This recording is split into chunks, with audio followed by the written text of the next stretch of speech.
This tea has more caffeine in a single sip than an entire cup of coffee. It's called Koicha, and by the end of this video, we'll explain why it's so high in caffeine. But before we get into that, let's briefly talk about why tea has caffeine, and what makes some teas higher in caffeine than others. Caffeine is produced by the tea plant as a defense mechanism to protect itself against insects. A thin coating of caffeine develops on the outside of the leaf, and it can be very distasteful or even poisonous to some insects. Somewhat ironically, this caffeine layer has made it much more appealing for people, with many using it throughout history for its stimulative properties. Worldwide, tea is more popular than coffee, and it's actually the world's second most consumed drink after water. Unlike coffee, tea has L-theanine in addition to the caffeine. L-theanine is an amino acid that can buffer some of the negative side effects of caffeine. This is why you won't get the same jittery feeling with green tea as you get with coffee, and you also don't get that steep crash at the end of the day.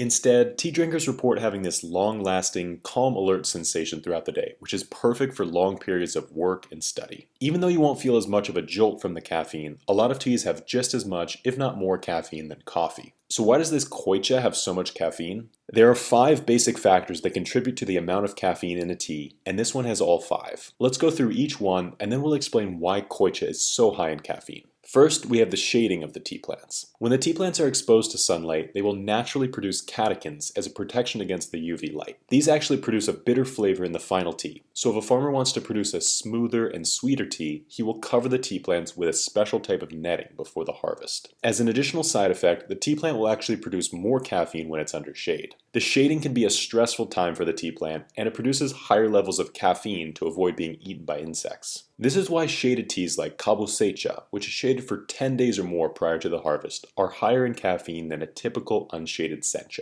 Gyokuro is shaded for even longer, at 21 days or more, so it develops an even higher amount of caffeine. A serving of Gyokuro tea can have as much as 120 milligrams of caffeine, which is twice as much as a normal sencha. After the leaves have been shaded, it's time for them to be harvested, and how they are harvested can impact the caffeine content. This is where the second factor comes into play, and that's the age of the tea leaves. If you look at a tea plant, you'll notice these light green sprouts on top of the plant and darker green leaves towards the base. These light green leaves are the most desirable as they are the richest in flavor. They are also the most desirable for the insects because they are softer and more tender. For this reason, the tea plant produces more caffeine on these leaves in order to protect its more vulnerable parts. The older and tougher leaves towards the base of the tea plant are much less likely to be eaten, so they don't produce as much caffeine. Teas made from the older leaves like Matcha, Genmaicha, and Hojicha are much lower in caffeine compared to a tea like Sencha, which is made from the young sprouts. Because these older leaves are less sought after, the teas made from them are less expensive. This is why you can get a green tea like Bancha for a good price, and you still get that delicious green tea flavor. The tea is also higher in minerals and thought to be good for digestion. Just like the older leaves of the tea plant are tougher, so too are the stems of the tea plant. These stems contain 1/3 the caffeine compared to the leaves, which brings us to the third factor that influences caffeine, which is the presence of the stems. The most desirable Japanese leaf teas like Sencha, Gyokuro, and Kabusecha are made using the top 3 leaves of the tea plant, and if possible, without the stems. Of course, there are still some stems present in the leaves themselves, but it is nothing compared to a stem tea like Koicha.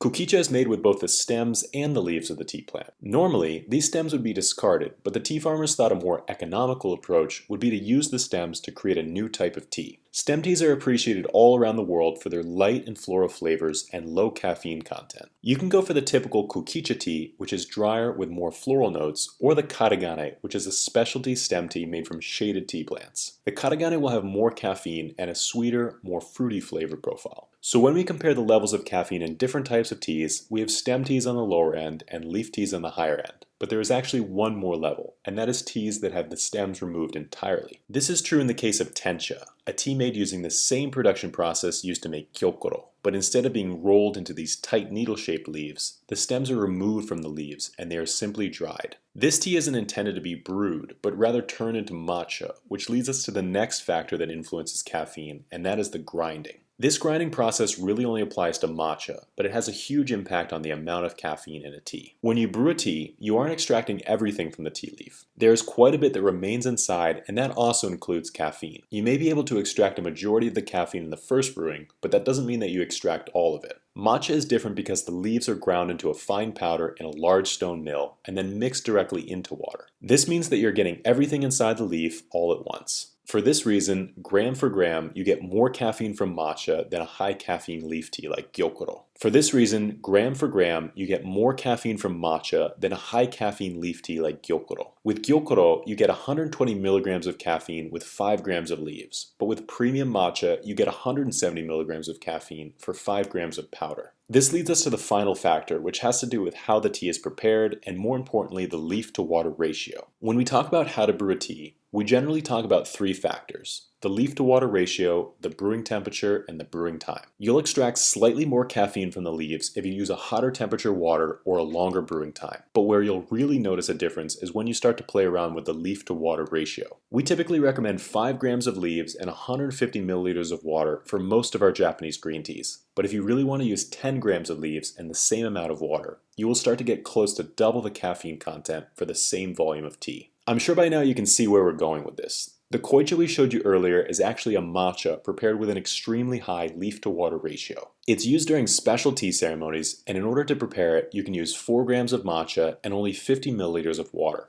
This creates a thick paste, and in only about a sip, you can drink the whole thing and get 136 milligrams of caffeine. Matcha checks all the boxes we mentioned earlier. It's made from shaded tea plants, it's made from younger tea leaves, it has its stems removed, it's ground into a powder, and finally, in the case of koicha, it's prepared with a lot of tea and only a tiny amount of water. You almost couldn't engineer a higher caffeine tea, and for that reason, koicha is the highest caffeine green tea ounce for ounce. If you'd like to make your own koicha at home, we recommend you go for a very smooth matcha like the Matcha Washamine, which comes from the premium Okumidori cultivar. When you prepare koicha with a lower quality matcha, it will be extremely bitter, so it's very important you go for a good matcha. The Matcha Washamine is our most popular matcha, and it's made from a talented family of tea farmers outside of Kyoto.